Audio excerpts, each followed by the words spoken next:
इंसान की बनाई इस दुनिया से बहुत दूर, एक ऐसी जगह जहाँ वक्त की रफ्तार थम सी जाती है। एक ऐसी वादी जिसे प्रकृति ने फुर्सत में तराशा है। यहाँ की बर्फीली हवाएं आपसे बातें करती है और पहाड़ों की ये खामोशी सदियों पुरानी कहानियाँ सुनाती है। यह सिर्फ एक सफ़र नहीं, एक रूहानी एहसास है। अपनी आंखें खोलिए और महसूस कीजिए जन्नत के इस सबसे खूबसूरत पन्ने को। चलिए खो जाते हैं इन हसीन नज़ारों में। ये है सोनमर्ग, हिमालय की दिल की वो धड़कन जिसे दुनिया सोने के मैदान के नाम से जानती है। यहाँ की मिट्टी में सुकून और फिजाओं में जादू है। वेलकम गाइस, अभी हम निकल गए हैं सोनमर्ग के लिए और हमारे साथ में है आसिक हुसैन अंकल जी, जो हमें सोनमर्ग लेके जाएंगे। अंकल ज़्यादा खूबसूरत कौन सा है? गुलमर्ग है वो? भाई यहाँ पे सब खूबसूरत है, लेकिन इस टाइम पत्ते नहीं है ना ग्रीनरी है। अच्छा ठीक है, इस टाइम आपको बिल्कुल सूखा मिलेगा, आपको बर्फ मिलेगा सोनमर्ग में भी और गुलमर्ग में भी। अच्छा। गुलमर्ग का अलग लुक है, सोनमर्ग का अलग लुक है, पहलगाम का अलग लुक है। अलग अलग पहलगाम में आपको बर्फ में मिलेगा। अच्छा, पहलगाम में क्या मिलेगा? पहलगाम में आपको थोड़ा ग्रीनरी मिलेगा, लेकिन उतना ज़्यादा भी नहीं मिलेगा, लेकिन मिलेगा। वो भी सुंदर है। अच्छा, कस्टमर पे डिपेंड है, वो खुद से जाएगा, इस साइड पे जाएगा, कैसे हो सकता है। सुबह के 9 बज रहे थे, लेकिन फिजाओं में वो उजाला नहीं था। आसमान का मिजाज देखकर ऐसा लग रहा था मानो शाम ढलने वाली हो। श्रीनगर से सोनमर्ग का सफ़र लगभग 80 किलोमीटर का है और मेरी आंखों के सामने कुदरत का वो रूप था जिसे देखकर मन थक ही नहीं रहा था। वो विशाल पहाड़ जो आसमान का सीना चीरकर ऊपर बढ़ रहे थे और उनके शिखर पर जमी वो सफ़ेद बर्फ, ऐसा लग रहा था मानो कुदरत ने खुद चांदी का ताज पहना हो। दिल में बस एक ही दुआ थी, एक ही प्रार्थना, हे ईश्वर बस स्नोफॉल मिल जाए। मेरी पहली कश्मीर ट्रिप थी। बिना पत्तों वाले ये सूखे पेड़, यहाँ के अनोखे घर और ये जादुई लैंडस्केप, इन्हें देखकर रूह को एक ऐसा सुकून मिल रहा था जिसे शब्दों से बयां करना मुश्किल है। मेरे अंदर से बस एक ही आवाज़ उठ रही थी, यही तो जन्नत है। हेलो दोस्तों, तो अभी मैं पहुंच चुका सोनमर्ग टनल के स्टार्टिंग पॉइंट पे और ये पीछे का बैकग्राउंड व्यू चेक हुआ। और ये टनल काफी लंबी है, आई थिंक 10 किलोमीटर के आसपास की ये टनल है। बाकी टनल से पहले ये व्यू चल के ना पूरी स्नो वाले जो शार्प माउंटेन है वो देखने को मिलेंगे और पूरा स्नो कवर माउंटेन मिलेंगे अभी। तो निकलते हैं टनल के अंदर से। और जैसे ही आप सोनमर्ग टनल की सरहद पार करते हैं, हकीकत पीछे छूट जाती है और शुरू होती है एक तिलिस्मी दुनिया जहां चारों तरफ बिछी है कुदरत की सफ़ेद मखमली चादर।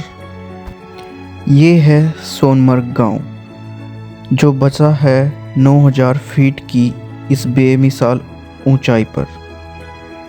सोनमर्ग गांव एक ऐसा एहसास है जिसे सिर्फ जन्नत कहा जा सकता है। सोनमर्ग में अभी देखो स्नोफॉल स्टार्ट हो चुका है और बड़े बड़े स्नो फ्लैक्स रहे हैं, ये देखो।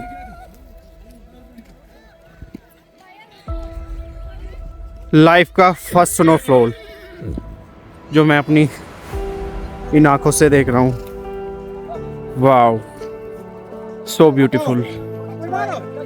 भाई, जो मेरी ये ट्रेवल था ये मेरा सक्सेसफुल हो गया।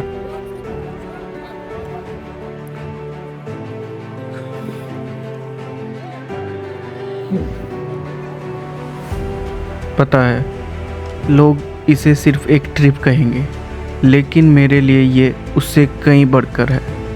ये एक एहसास है जिसे मैं अपनी रूह में समेट रहा हूँ।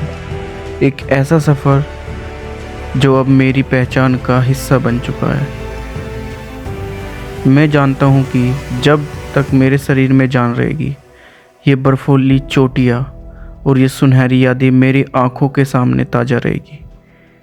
ये मेरी लाइफ की वो सबसे खूबसूरत याद है जिसे मैं हमेशा अपने साथ रखूँगा।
हवाओं का रुख बदल चुका था।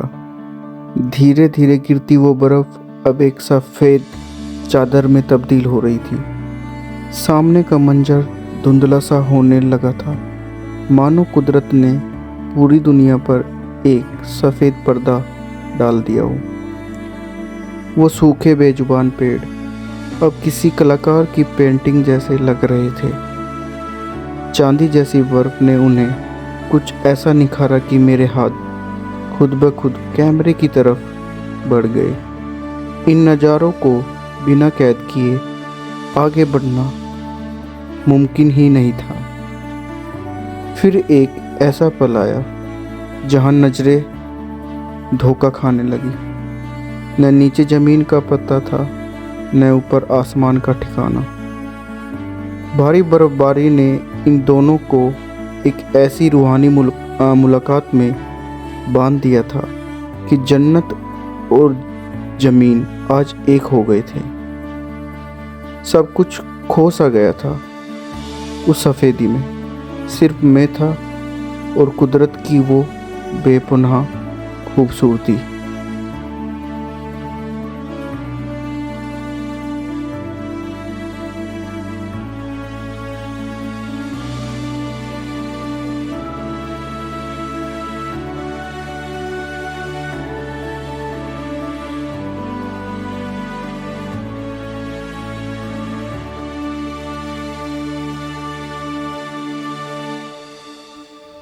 सफ़र की सबसे खूबसूरत बात सिर्फ नज़ारे नहीं बल्कि लोग होते हैं। इन पहाड़ों जैसे विशाल और दरिया जैसे साफ दिल वाले यहाँ के लोग, जो इतने सपोर्टिव है कि इनके बिना ये सफ़र अधूरा होता।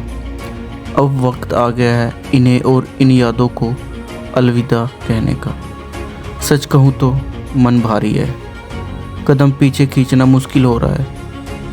मैंने अपनी ज़िंदगी में ऐसे रूहानी नज़ारे पहले कभी नहीं देखे। ये सुनहरी यादें, ये बर्फीली खामोशी और ये सुकून अब मेरे वजूद का हिस्सा बन चुके हैं। मैं जा रहा हूँ लेकिन एक वादे के साथ कि फिर लौटूंगा इन्हीं वादियों में, इसी बर्फ़ के पास खुद को दोबारा ढूंढने के लिए। ये मंजर, ये एहसास हमेशा मेरे दिल की धड़कन बनकर साथ रहेंगे। अगर इस सफ़र ने आपके दिल को छुआ है तो इस जर्नी का हिस्सा बनने के लिए शुक्रिया। अभी तो ये शुरुआत है, कश्मीर की और भी कहानियाँ आनी बाकी है। चैनल को लाइक करें, सब्सक्राइब करें और इस सफ़र में मेरे साथ बने रहे। शुक्रिया दोस्तों।